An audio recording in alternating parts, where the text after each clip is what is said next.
মহান রব্বুল আলামিন কোরআনুল কারীমের 108 নম্বর সূরা আল কাউসার এর 1 থেকে 3 নম্বর আয়াতে বলেন, ইন্না আ'তাইনাকাল কাউসার ফাসাল্লি লিরাব্বিকা ওয়ানহার ইন্না শানিআকা হুয়াল আবতার। নিশ্চয় আমি আপনাকে কাউসার দান করেছি, অতএব আপনার পালনকর্তার উদ্দেশ্যে সালাত আদায় করুন এবং কুরবানি করুন। যে আপনার শত্রু সে তো লেজ কাটানির বংশ।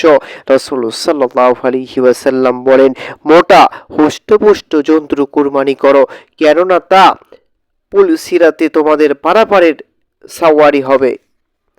রাসূল সাল্লাল্লাহু আলাইহি ওয়াসাল্লাম বলেন, হে মানব মণ্ডলী, তোমরা কুরবানি করো এবং তার রক্ত প্রবাহিত করাকে নেকি মনে করো। যদি রক্ত মাটিতে পড়ে কিন্তু অবশ্যই তা আল্লাহর নিকট রক্ষিত থাকে।